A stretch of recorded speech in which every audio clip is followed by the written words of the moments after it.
Welcome to 95 news. ప్రతిక్షణం ప్రజాక్షేమం కోసం bulletin ముందుగా హెడ్లైన్స్ చూద్దాం.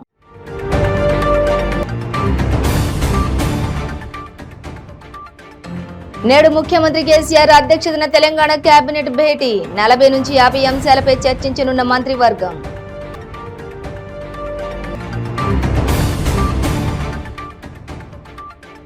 రాష్ట్రం దగ్గర విపత్తు నిధులు 900 కోట్లు ఉన్నా ఖర్చు చేయడం లేదన్న కేంద్ర మంత్రి కిషన్ రెడ్డి.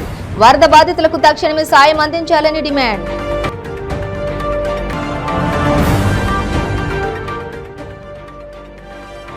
బీఆర్ఎస్ ఎమ్మెల్యే గూడెం మహిపాల్ రెడ్డిని పరామర్శించిన ఎమ్మెల్సీ కవిత. విష్ణువర్ధన్ రెడ్డి మరణ వార్త తనను దిగ్భ్రాంతికి గురి చేసిందని వెల్లడి.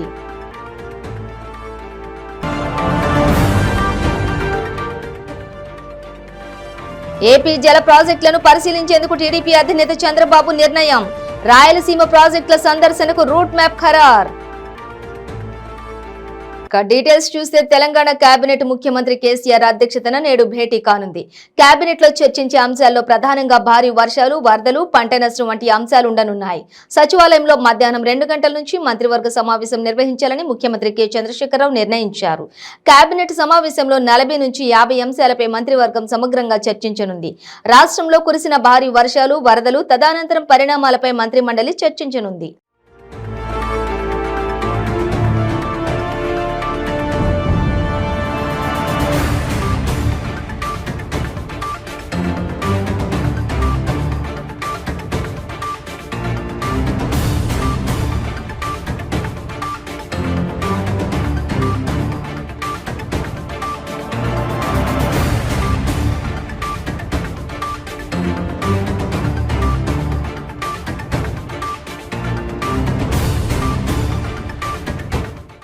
రాష్ట్ర సర్కార్ దగ్గర విపత్తు నిధులు 900 కోట్లు ఉన్నప్పటికీ ఖర్చు చేయడం లేదని కేంద్ర మంత్రి బీజేపీ రాష్ట్ర అధ్యక్షుడు కిషన్ రెడ్డి మండిపడ్డారు. తక్షణమే ఆ నిధులతో వరద బాధితులను ఆదుకోవాలని డిమాండ్ చేశారు. భూపాలపల్లి జిల్లాలోని మోరంపల్లి, వరంగల్ నగరంలోని కిషన్ రెడ్డి పర్యటించారు. వరద బాధితులను పరామర్శించారు. కేంద్రం తరపున ఆదుకుంటామని హామీ ఇచ్చారు. బాధితులకు నిత్యావసర సరుకులు పంపిణీ చేశారు. ఈ 2 చోట్ల మీడియాతో కిషన్ రెడ్డి మాట్లాడారు. వరద బాధితులకు రాష్ట్ర సర్కార్ సాయం అందించాలని డిమాండ్ చేశారు. విపత్తులు వచ్చినప్పుడు బాధితులను ఆదుకునేందుకు ప్రతి రాష్ట్రం దగ్గర కూడా SDRF నిధులు ఉంటాయని తెలిపారు. ఇందులో 75% కేంద్రం, 25% రాష్ట్రం నిధులు ఉంటాయన్నారు. ప్రస్తుతం తెలంగాణ సర్కార్ దగ్గర SDRF నిధులు దాదాపుగా 736 కోట్లు ఉన్నాయని, అవి కాకుండా 2022-23కు సంబంధించి కేంద్రం 178 కోట్లు విడుదల చేసిందని వెల్లడించారు.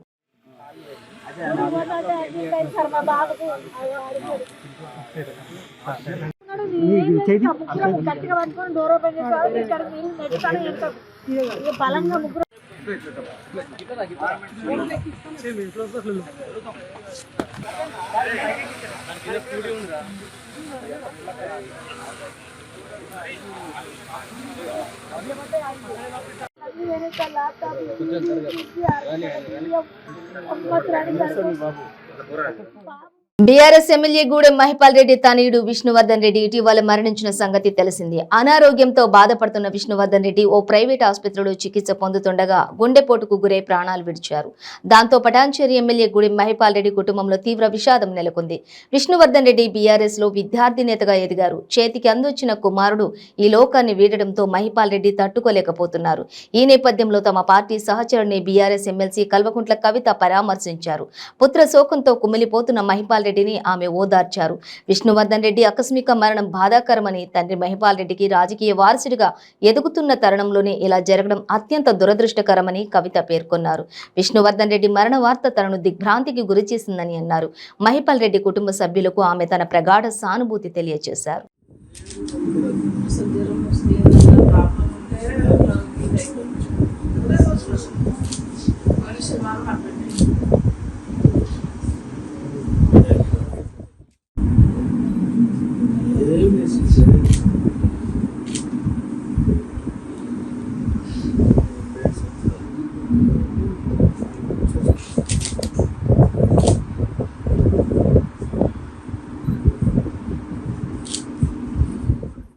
రాష్ట్ర వ్యాప్తంగా ఉన్న జల ప్రాజెక్టులను పరిశీలించేందుకు టీడీపీ అధినేత చంద్రబాబు నిర్ణయించుకున్న సంగతి తెలిసిందే. ఈ నేపథ్యంలో చంద్రబాబు రాయలసీమ ప్రాజెక్టుల సందర్శన రూట్ మ్యాప్ ఖరారైంది.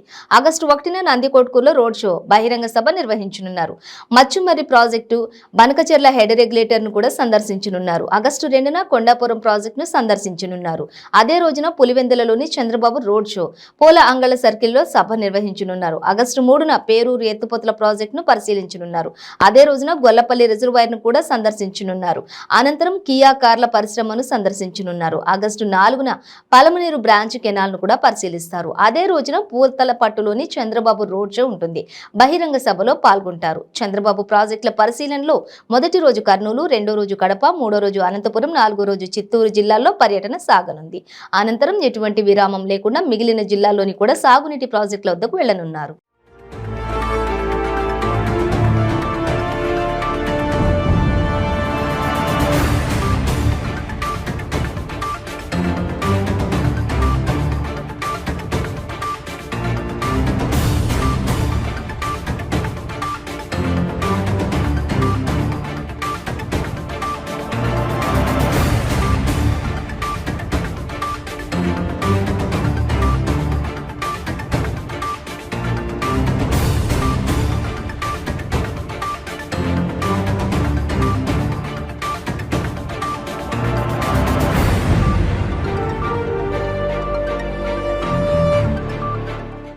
టీడీపీ జాతీయ ప్రధాన కార్యదర్శి నారా లోకేష్ చేపట్టిన యువగళం పాదయాత్ర అద్దంకిలో జనసంద్రంగా మారింది. 170వ రోజు అద్దంకి పాత బస్టాండ్ సెంటర్లోని నిర్వహించిన బహిరంగ సభకు నియోజకవర్గం నలుమూలల నుంచి కూడా జనం పోటెత్తారు. చంద్రబాబు నాయుడుకు నియంతకి మధ్య ఉన్నటువంటి తేడా ఏంటో తెలుసా అని ప్రశ్నించారు. కియా, పాక్స్కాన్, హెచ్సిఎల్, నాయుడు బ్రాండ్లని నియంత బ్రాండ్లు కోడికత్తి, గొడ్డలిపోటు అని అన్నారు. పోలవరం, పట్టిసీమ నాయుడు బ్రాండ్లైతే నియంత బ్రాండ్లు president model, gold model, special status, 3 Capitals అని ఎద్దేవా చేశారు. జీపీఎస్ తీసుకొచ్చి ఏకంగా అధికారులు మోసం చేశాడు. అధికారులందరూ నేను హామీ ఇస్తున్నా, వచ్చేది తెలుగుదేశం ప్రభుత్వమే, సకాలంగా జీతాలు చెల్లిస్తాం, అందరికీ ఆమోదమైన ఫిట్మెంట్ కూడా ఏర్పాటు చేస్తాం. ఇంకా పోలీస్ సోదరులు కూడా మోసం చేశాడు ఈ సైకో జగన్.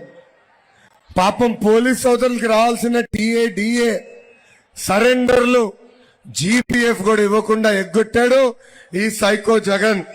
అందుకే పోలీస్ సోదరులు తెలుతున్నా, వచ్చేది మళ్ళీ తెలుగుదేశం ప్రభుత్వమే. మీ బకాయిలు కూడా చెల్లించబోయేది చంద్రబాబు నాయుడు గారి. ఉమ్మడి ప్రకాశం జిల్లా 2019లో తెలుగుదేశం పార్టీ గౌరవాన్ని నిలబెట్టింది. సైకో జగన్ చెప్పే మాయ మాటలు నమ్మకుండా విశాఖపట్నంతో పోటీ పడి ఉమ్మడి ప్రకాశం జిల్లా 4 శాసనసభ్యుల్ని గెలిపించారు. మీ రుణం మీ లోకేష్ తీర్చుకుంటాడు. 2024లో ఉమ్మడి ప్రకాశం జిల్లాని నా గుండెల్లో పెట్టుకుని అభివృద్ధి చేస్తానని ఈ సభాముఖంగా ప్రజలందరికీ హామీ ఇస్తున్నా. ఉమ్మడి ప్రకాశం జిల్లాలో వైకాపాలో 8 ఎమ్మెల్యేలు గెలిపించారు. తెలుగుదేశం పార్టీలో పెద్దయినా అని చెప్పుకున్న వ్యక్తి ఏకంగా వైకాపా పార్టీలో చేరారు. అంటే 9 మంది ఎమ్మెల్యేలు, 2 ఎంపీలు, టీటీడీ చైర్పర్సన్ కూడా, వాళ్ళందరూ కలిసి ప్రకాశం జిల్లాకి పీకిందేంటి, పొడిచిందేంటని ఈ సభాముఖంగా నిలదీస్తున్నా.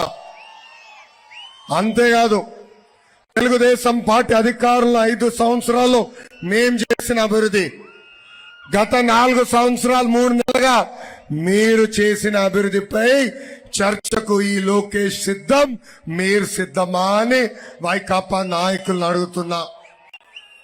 9+2 ఎంపీలు రండి.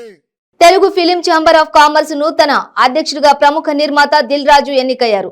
ఓట్ల లెక్కింపు ముగిసిన అనంతరం ఫలితాలు వెల్లడించారు. దిల్ రాజు తన ప్రత్యర్థి సీనియర్ నిర్మాత సి కళ్యాణ్ పై విజయం సాధించారు. దిల్ రాజు 31 ఓట్లతో గెలుపొందారు. టీఎఫ్సీసీలో కీలక పోస్టులు దిల్ రాజు ప్యానెల్ కైవసం చేసుకుంది. ఫిలిం ఛాంబర్ ఉపాధ్యక్షుడిగా ముత్యాల రామరాజు ఎన్నికయ్యారు. కార్యదర్శిగా దామోదర్ ప్రసాద్ విజయం సాధించారు. టీఎఫ్సీసీ కోశాధికారిగా ప్రసన్న కుమార్ ఎన్నికయ్యారు. మొత్తం ఓట్లు 48, మ్యాజిక్ ఫిగర్ 25 కాగా దిల్ రాజుకు 30 కోట్లు లభించాయి. తన విజయంపై దిల్ రాజు స్పందించారు. తనను గెలిపించిన నిర్మాతలందరికీ కృతజ్ఞతలు తెలిపారు. రేపటి నుంచే యాక్షన్ లో దిగుతామని వెల్లడించారు.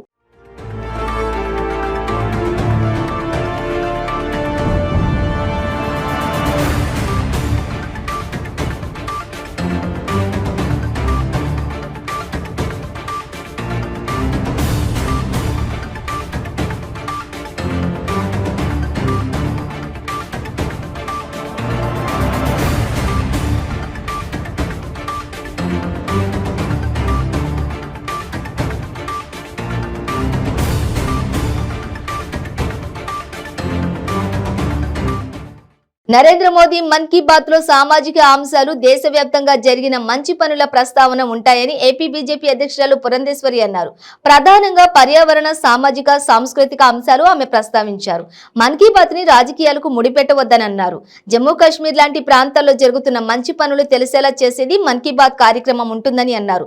ఒక్క ఉత్తరప్రదేశ్ లోనే 30 కోట్ల చెట్లను నాటడానికి అక్కడి ప్రభుత్వం ముందుకొచ్చిందని ప్రధానమంత్రి నరేంద్ర మోదీ చెప్పారని తెలిపారు. 2500 సంవత్సరాల పురాతన విగ్రహాలను అమెరికా నుంచి తిరిగి తెస్తున్నామని మోదీ తెలిపారని పురంధేశ్వరి వెల్లడించారు.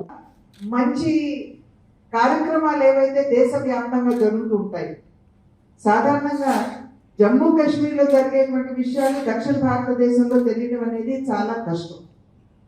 కానీ మన్ కీ బాత్లో నరేంద్ర మోడీ గారు అటువంటి మంచి ప్రయత్నాలు ఏమైనా జరిగినట్లయితే సుదూర ప్రాంతాల్లోనైనా సరే మనం తెలుసుకునేటువంటి ఒక అవకాశం మనకి మన్ కీ బాత్ ద్వారా లభిస్తుంది.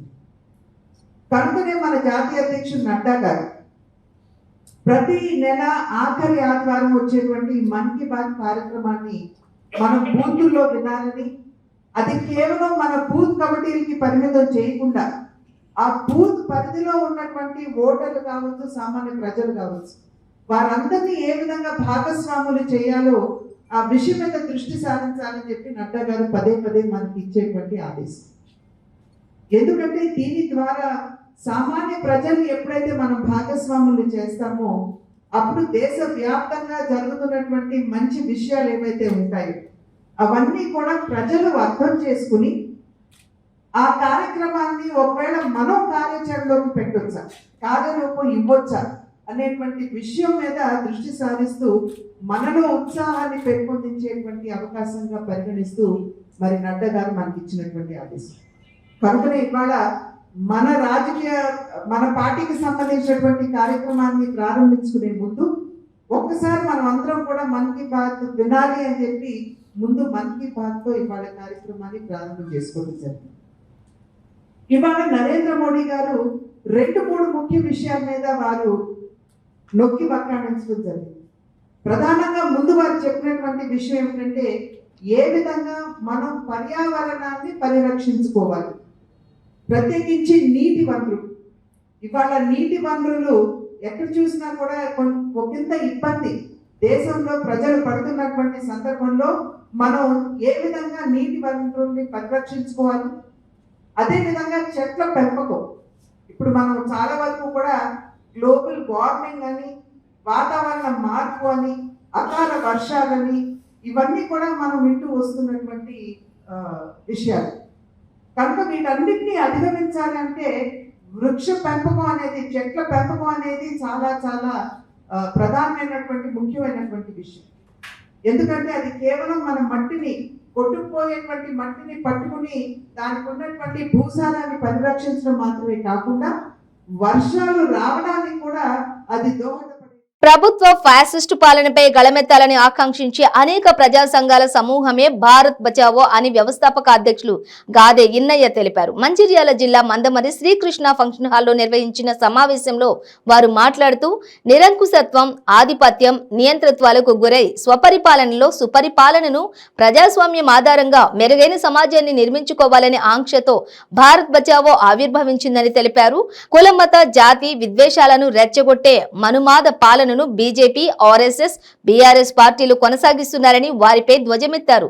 కుల మత జాతి విద్వేషాలను రెచ్చగొట్టి ఎన్నికల్లో లబ్ధి పొందడానికి జరుగుతున్నటువంటి అన్ని ప్రయత్నాలను అడ్డుకోవడమే కర్తవ్యమని, లౌకిక భావజాలాన్ని ప్రజల్లో విస్తృత పరిస్తేనే ప్రమాదం నుండి బయటపడగలమని, తదనుగుణమైన కార్యాచరణకు సిద్ధం కావాలని, ప్రజా ఉద్యమం చైతన్యం ప్రజాస్వామ్యాన్ని రక్షించుకోవాలనే ఆశయంతో ముందుకు సాగాలని పిలుపునిచ్చారు.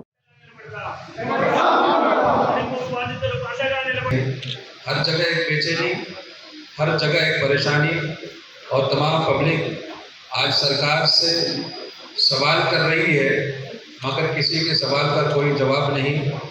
बस सिर्फ ये है कि हुकूमत यानी जो सेंट्रल गवर्नमेंट है, ये गवर्नमेंट जिस तरीके से चाहती है अपना सिर्फ हुक्म हम पर नाफिज करती है और हम उसके हुक्म को मानने को मजबूर हैं।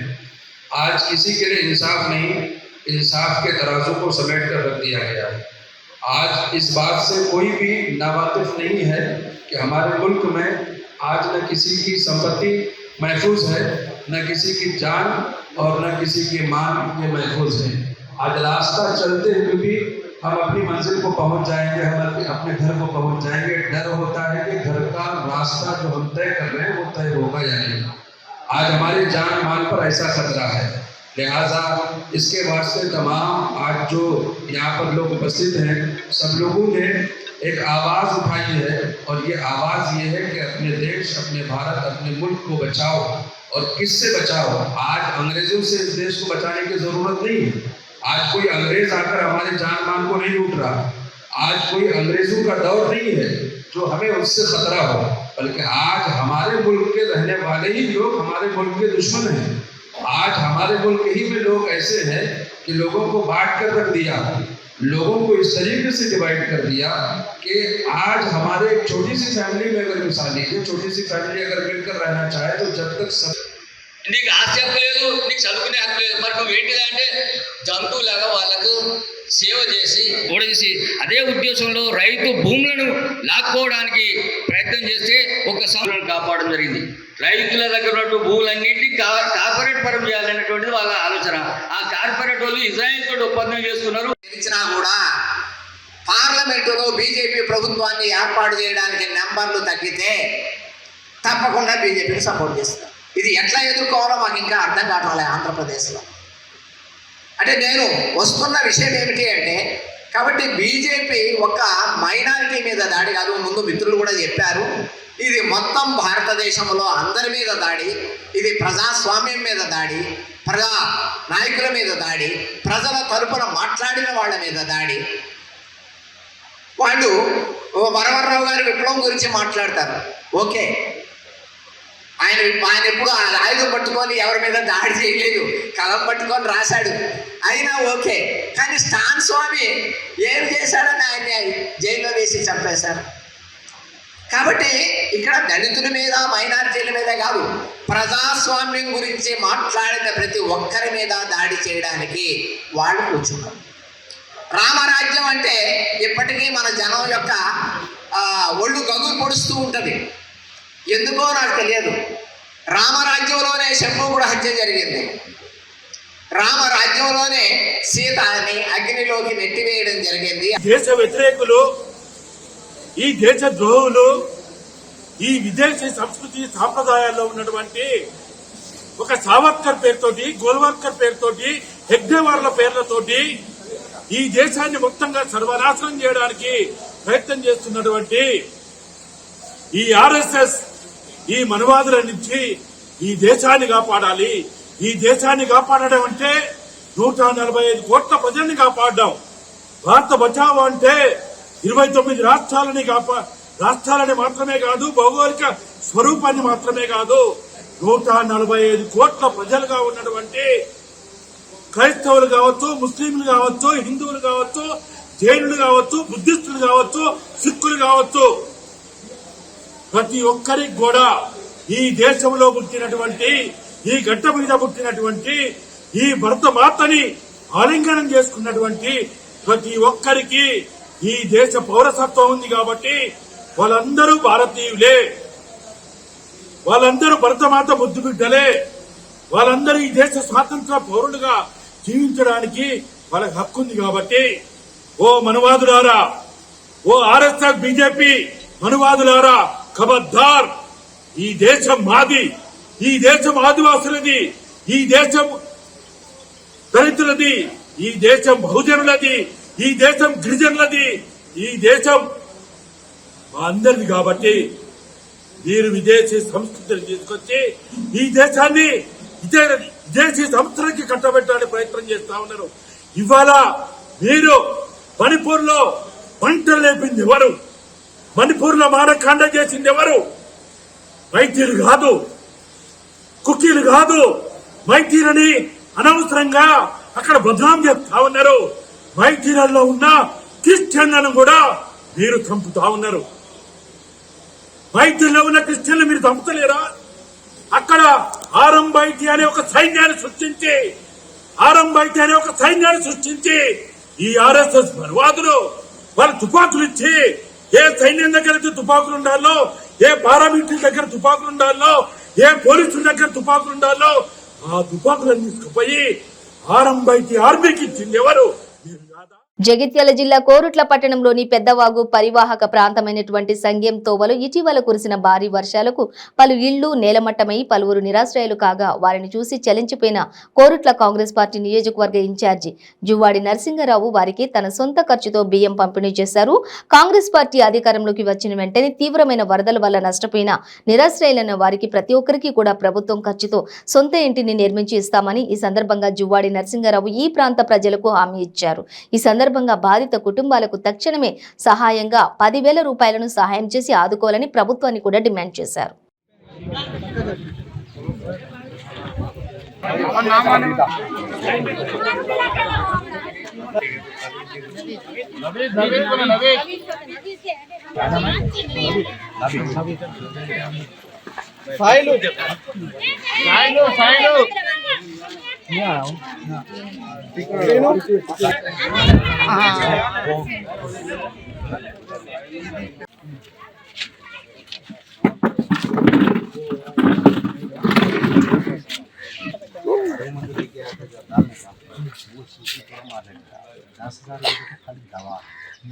ప్రభుత్వం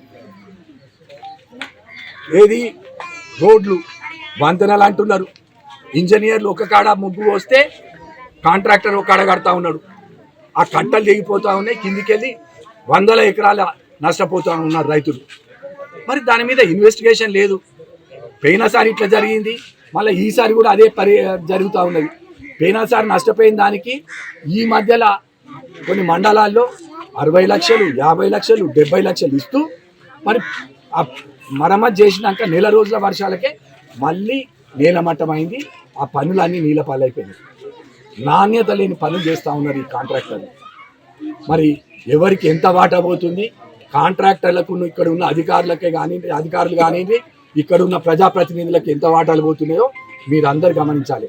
ఎందుకంటే నాణ్యత పెద్ద ఏరియాలలో మన కలవట్లు కడితే, పెద్ద ఏరియాలో కలవట్లు కడితే డబ్బులు ఎక్కువ అవుతాయని చెప్పి చిన్న జాగలు ఏదైతున్నాయో బండలున్న కాడ తీసుకొని వీళ్ళు కలవట్టు కడితే ఇలా వర్షాలకు ఆ కలవట్లన్నీ కూలిపోయి ఆయన రైతులు చాలా నష్టపోతా ఉంటారు.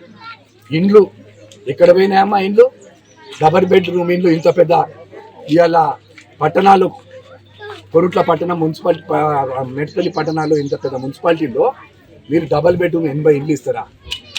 ఆనాడు కాంగ్రెస్ గవర్నమెంట్లో రత్నాకర్ రావు గారు ఎమ్మెల్యేగా, మంత్రిగా కొరుట్ల పట్టణానికి ఒక 4,000 ఇండ్లు మంజూరు చేయడం జరిగింది. ఉమ్మడి ఆంధ్రప్రదేశ్లో కూడా ఎక్కడ ఏ నియోజకవర్గంలో జరగని పనులు కొరుట్ల పట్టణంలో పేదవాళ్ళందరికీ కూడా ఇండ్లు ఇవ్వడం జరిగింది. ఇవాళ ఏంటంటే 80 టీఆర్ఎస్ నాయకులు అసలైన వాళ్ళకి ఎవరికి దొరకకుండా ఎవరికో కొంతమందికి ఇండ్లు ఇవ్వడం జరిగింది. దయచేసి కొరుట్ల ప్రజలను ఆలోచించండి. ఈసారి 2 సార్లు టీఆర్ఎస్ ప్రభుత్వానికి ఓట్లు వేసినారు. ఇవాళ ఈ పరిస్థితి ఉంది. వాళ్ళ కాంగ్రెస్ పార్టీ గెలిపియండి. పోయిన ఇందిరమ్మ రాజ్యం ఎట్లుండనో అలాంటి రాజ్యం ఈ కురుంట్ల నియోజకవర్గంలో వస్తుంది. తెలంగాణలో మళ్ళీ ఇందిరమ్మ రాజ్యం వస్తుంది, కాంగ్రెస్ ప్రభుత్వం వస్తుంది. బడుగు బలహీన వర్గాలకు, మైనారిటీలకు అందరికీ గతంలో ఎలాంటి ఇబ్బంది లేకుండా అండగా ఉండేనో కాంగ్రెస్ పార్టీ, మళ్ళీ అలాంటి రోజులు మీకు వస్తాయని చెప్తూ ఇగో ఇంతుంటే ఈ వర్షంలో కూడా మేము వీడికి వచ్చి మా వంతు సహాయంగా ప్రతి ఒక్కరికి కూడా ఓ 10 కిలోల బియ్యం అది కాంగ్రెస్ పార్టీ పక్షాన వీడికి వచ్చి ఎవరెవరికైతే మొన్న ఇబ్బంది పడి మేము ఇక్కడ 20 కుటుంబాలు మొత్తం ఇండ్లు మునిగిపోతే మేము తీసుకెళ్ళి మా కౌన్సిలర్ నయీం గారి గంగాధర్ గారి ఆధ్వర్యంలో ఆడికెళ్ళి తీసుకెళ్ళి ఒక స్కూల్లో పెట్టి మరి వాళ్ళకి 2 పూటల భోజనం పెట్టినాం. ఇవాళ ఎవరు రాలే, అధికార పార్టీ వాళ్ళు అధికారులు ఎవరు రాలే. మరి ఎమ్మెల్యే గారు ఎక్కడ పోయిను? ఈ వారం రోజుల నుంచి ఎక్కడ కూడా నియోజకవర్గంలో కనిపిస్తలేరు. మరి ప్రజలు అడుగుతా ఉన్నారు, దయచేసి ఎమ్మెల్యే గారు మీరు ఇప్పటికన్నా ప్రజల దగ్గరికి రాండి, డబ్బులు తీసుకొచ్చి క్యాష్ రూపంగా పంపండి. మీరు ఈ పైసలు ఆ పైసలు కాదు, క్యాష్ ఇవ్వండి. మీరు ఎంత డబ్బు ఇస్తారో పేద ప్రజలకి ఇవ్వండి, వాళ్ళు నిత్యావసర వస్తువులు కొనుక్కుంటారు అని చెప్తూ కనీసం ఇక్కడ ఎవరైతే ఆర్డీఓ గారు ఉన్నారో ఆర్డీఓ గారు వచ్చి ఇంటింటికి వెళ్ళి ఎవరెవరికి ఇంటికి ఎంత నష్టం జరిగిందో లెక్కలు తీసుకొని ఆ లెక్కల ప్రకారంగా నష్టపరిహారం చెల్లించాల్సిందిగా నేను ప్రభుత్వాన్ని కోరుతాను. ఫలక్నామా పోలీస్ స్టేషన్ పరిధిలో పోలీసులు వాహన తనిఖీలు చేపట్టారు. సరైన ధృవపత్రాలు లేని వాహనాలను స్వాధీనం చేసుకుని స్టేషన్ కు తరలించిన పోలీసులు అనవసరంగా రాత్రి సమయంలో వీధుల్లో తిరుగుతున్న యువతకు కౌన్సిలింగ్ అందజేశారు. అసాంఘిక శక్తుల పట్ల కఠినంగా వ్యవహరిస్తామని ఎస్ఏ రవికుమార్ తెలిపారు.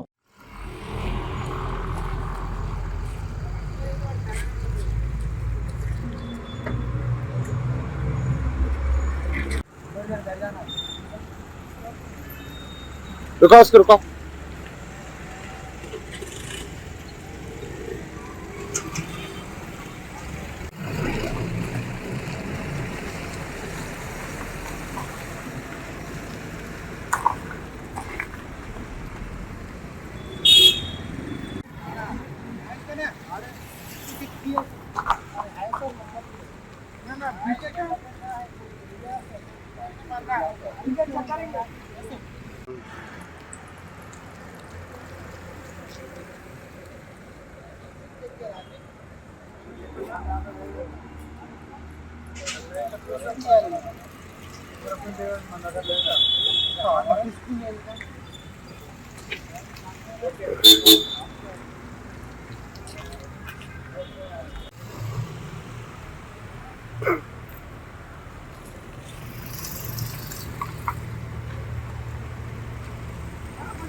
ప్రస్తుతం ముఖ్యమంత్రి వైఎస్ జగన్మోహన్ రెడ్డి తాను అధికారంలోకి వచ్చేందుకు మహిళలకు ఎన్నో వాగ్దానాలు చేసి ఆయన అధికారంలోకి వచ్చిన తర్వాత ఆ వాగ్దానాలను నెరవేర్చలేదని తెలుగుదేశం పార్టీ మహిళల విభాగం రాష్ట్ర కార్యదర్శి లీలావతి తెలిపారు.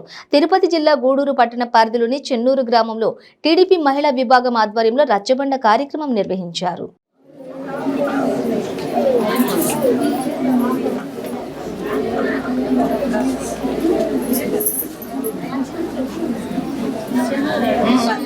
మీ భర్త గెలిస్తాయని మాట ప్రకారం చెప్పి మనందరికి కూడా మనతో చెప్పి మనకు ఆ రోడ్డు కూడా వేయించారు.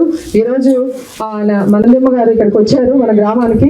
మనందరం కూడా మంచి కరతాల ధ్వనులతో మన మధ్యకి వచ్చారు. ఈరోజు ఆమె టయాన్ని కూడా వెచ్చించి మనందరి కోసం మన ఈ ప్రభుత్వంలో ఎట్లా ఇబ్బందులు ప్రజలు గౌరవనీయులు మన తెలుగుదేశం పార్టీ మన గూడూరు రూరల్ అధ్యక్షులు వెంకటేశ్వర రాజన్న గారిని మా గురించి ఈ కార్యక్రమం గురించి సందేశం ఇవ్వాల్సిందిగా కోరుకుంటున్నాను.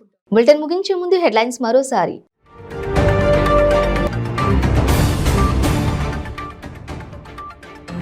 నేడు ముఖ్యమంత్రి కేసీఆర్ అధ్యక్షతన తెలంగాణ కేబినెట్ భేటీ. 40 నుంచి 50 అంశాలపై చర్చించనున్న మంత్రివర్గం.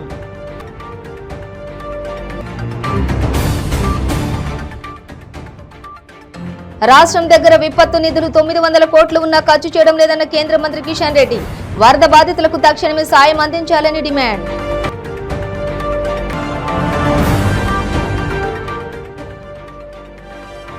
బీఆర్ఎస్ ఎమ్మెల్యే గూడెం మహిపాల్ రెడ్డిని పరామర్శించిన ఎమ్మెల్సీ కవిత.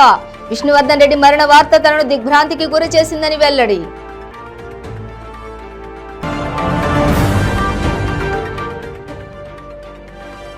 ఏపీ జల ప్రాజెక్టులను పరిశీలించేందుకు టీడీపీ అధినేత చంద్రబాబు నిర్ణయం.